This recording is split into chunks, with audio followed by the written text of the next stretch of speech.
my language goals for the year 2024 and a look back at the year 2023. Let's go.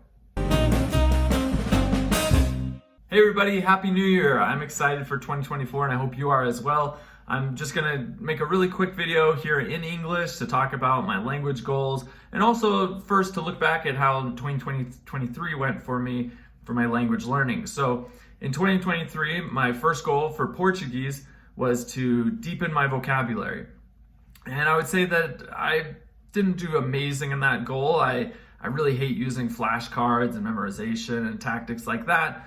I didn't do a lot of reading, so honestly, I don't think I achieved that goal as well as I could have. But having said that, I did do some flashcards, I did learn some new words, so I think I more or less accomplished my goal for Portuguese. I'm not going to be too hard on myself because I still feel like I made a lot of progress in Portuguese.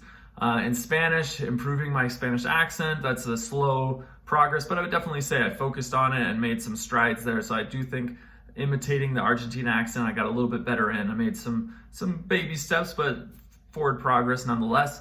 And for French, for understanding Quebecois French, I do think I made big strides there. I feel like I can now listen to pretty authentic content and understand almost all of it. And so for my 2023 goals, I would say I did pretty well. And then for my channels, I would say they did awesome. I'm really pleased with the way dividing my channels into a Portuguese channel, a French channel, a Spanish channel, and an Italian channel. I saw a lot of engagement in my Portuguese channel. I loved getting to know my Brazilian listeners, followers, and so that was a lot of fun. The Brazilian channel is definitely exploding, taking off, so that's awesome. And then my Quebecois French channel actually started to take off last year towards the back end. It's actually growing rapidly, and so I'm pleased with that too, and getting to know my Quebecois French community that I have created.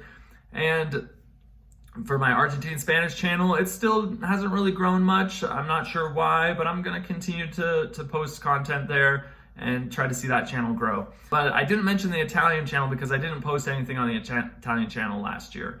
But that's all gonna change, and that's probably my biggest goal to announce for 2024. I kind of let the cat out of the bag already. In 2024, my goal is to learn Italian with a little bit of an asterisk because I don't really have an urgent need to learn Italian right now, so my goal isn't drop everything and just study Italian for a year.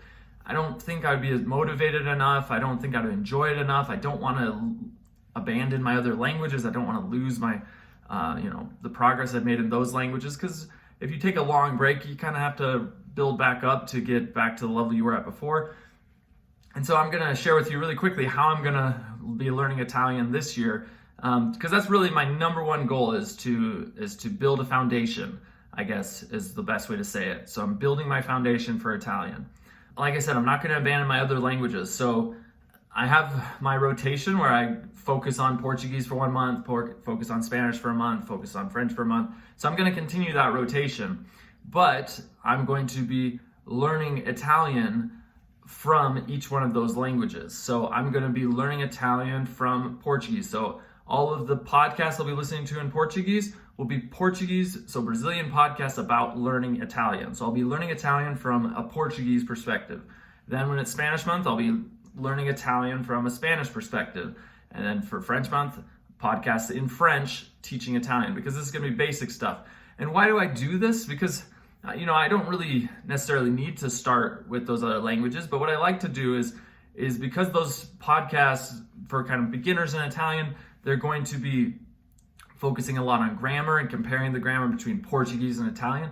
That actually will strengthen my grammar in the other languages that I already have. So I don't study much grammar, but this is kind of the exception. When I start a new language, I want to look back and compare what the new language is compared to my languages I already have. So again, that's actually going to be the best way for me to improve my Portuguese. So as I learn Italian, I expect my grammar or my knowledge of Portuguese to improve because I'll be comparing it to Portuguese, and the same with Spanish and French. And so I'll be doing a lot of activities throughout the year. You'll be seeing some videos where I'll show how I am learning Italian using these other languages as a basis. And I'll be showing you how I use Duolingo as like a very beginning start where I will, use Portuguese as the base language and see how far I can get in Italian without actually studying Italian, just see how much I already know of Italian. So that's one thing I like to do with Duolingo. And so I'll be showing you some of those tricks along the way. Most of that content will go on my Italian channel, but some of it will also go on my Polyglot channel, which is this channel, or on my other channels if I feel like it might interest my followers there to see how I'm learning Italian using Portuguese, using Argentine Spanish. So I'll especially make videos if it's like things that I learned about lunfardo, which is like Argentine slang that comes from Italian, or things that I learned about Brazilian history or Brazilian culinary, like, you know, food from Italian. So it'll be trying to find these connections, why Italian and French are more similar. So there'll be things popping up on my other channels that are specific to how Italian connects to the other languages I already speak. But I think I've kind of already said everything that needs to be said. My goal for 2024 is learning Italian, but not dropping everything, just building a strong foundation, especially for the first 6 months. It's just going to be trying to see how I already kind of know parts of Italian from those other languages. And then if I really am feeling the desire, or if I feel like it's time to go full bore, maybe the back end of the year, the last 6 months, I might do all Italian, but it's not going to be a solid year of Italian. And it might be like, you know, a month of Italian or 3 months of Italian, just to see how much progress I can make. But once I really feel like I have a motivation, like if I have a trip for Italy, going to Italy or something on the docket, then I'll go all in. Because I do believe you want to get to like a B2 level before you kind of move on to your next language. So for me, for Italian, right now, this is just, you know, getting my feet wet, a slow progress this year. And so if I'm really feeling motivated, or if I really, you know, I'm loving Italian, maybe next year it'll be more of a all in on Italian and kind of let the other languages sit dormant a little bit. But for this year, it's just going to be using Italian as I learn my other languages. So don't worry, I won't be abandoning my Portuguese channel, my Spanish or French channels. They're still going to be vibrant, but Italian is going to start to pop up here and there. So that's it for me in 2024. I hope that you got some good language goals. If so, please leave them in the comments below. Tell me if you think that my plans are crazy, or if you're, you know, just encourage me, or whatever you want to leave in the comments for motivation for 2024. I really love this time of year, the beginning of the year, to say this is what I want to set out to do, and also to look back on the previous year and see how things went. So that's it for me today. I hope you have a great 2024. And I guess the most appropriate thing I could say is ciao.